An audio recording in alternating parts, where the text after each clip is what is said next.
প্রবাসী বাংলাদেশি মোহাম্মদ সাদাত হোসেনের নামেই করা মিথ্যা ও হয়রানিমূলক মামলা প্রত্যাহারের দাবিতে সংযুক্ত আরব আমিরাতে প্রতিবাদ সভা করেছে Sharjah car and spare parts business association.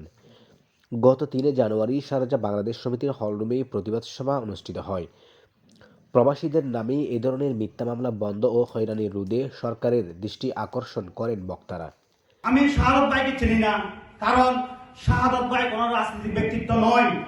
আমি বাংলাদেশও হাটহাজারী তথা চট্টগ্রামে বিভিন্ন সময় বিভিন্ন রাজনীতির সাথে আমার সম্পর্ক ছিল।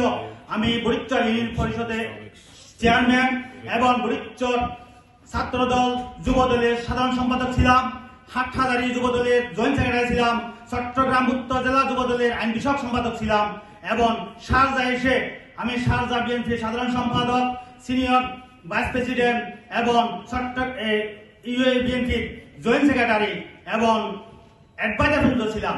কিন্তু কোনো সময় শাহাদত ভাইকে আমি কোনো রাজনীতির ময়দানে আমি দেখি নাই।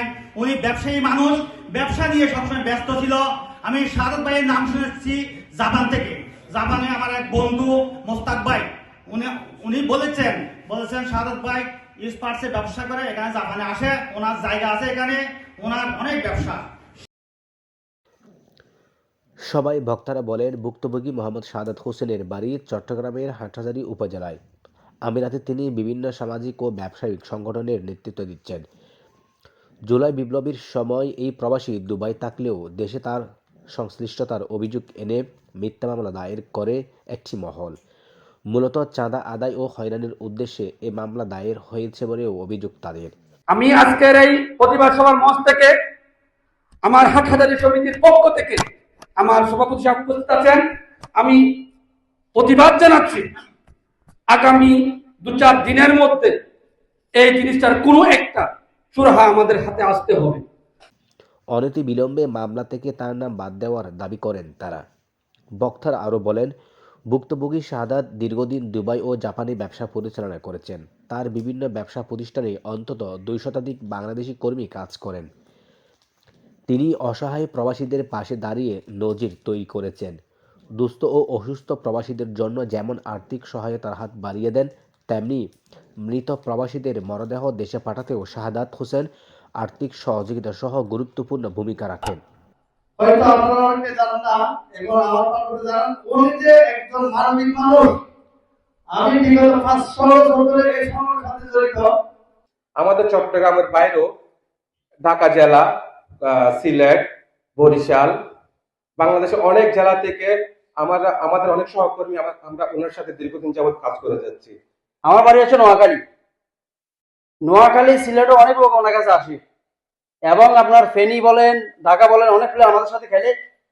আমরা শুধু সাদাত ভাই কিন্তু অনেক এখানে সাদাত ভাই আছে, আমাদের হাবিব ভাই আছে, অনেকে এখানে বড় বড় বিশিষ্ট ব্যবসায়ী আছে। ওনারা খেলা অনুরাগী মানুষ, ওনাদের মন মানসিকতা আসলে এটা বলে শেষ করা যাবে না। ব্যবসায়িক ব্যস্ততার কারণেই তিনি কোনো রাজনীতির সঙ্গে জড়িত হননি, বরং যখন সময় পান বিভিন্ন মানবিক কাজে এগিয়ে আসেন। ইতিমধ্যেই স্থানীয়ভাবে কয়েকটি দাতব্য প্রতিষ্ঠান গড়ে তুলে পিছিয়ে পড়া মানুষের পাশে দাঁড়ান এই প্রবাসী। বিপরীতে উদ্দেশ্য প্রণোদিত এই মামলায় তার সামাজিক মর্যাদা ক্ষুণ্ণ ও মানহানি করা হয়েছে। প্রতিবাদ সভায় সভাপতিত্ব করেন হাটহাজারীর বরিশাল ইউনিয়ন পরিষদের সাবেক chairman Rafiqul Alam, Sharjah UH car and spare parts business অ্যাসোসিয়েশনের সাধারণ সম্পাদক আবু বকরের পরিচালনায়। এতে বক্তব্য রাখেন হাটহাজারী সমিতির সভাপতি মোহাম্মদ ইয়াকুব, সাধারণ সম্পাদক মোহাম্মদ জয়নাল, সহ-সাধারণ সম্পাদক মোহাম্মদ রাশেদ, মোহাম্মদ মোতাহের, আব্দুল মান্নান, মীর কামাল, মোহাম্মদ এরশাদ, নুরুল ইসলাম, বাবলু, মোহাম্মদ পারভেজ, মোহাম্মদ শাহজাহান, সাইফুল, শহীদ, বদির আলম প্রমুখ।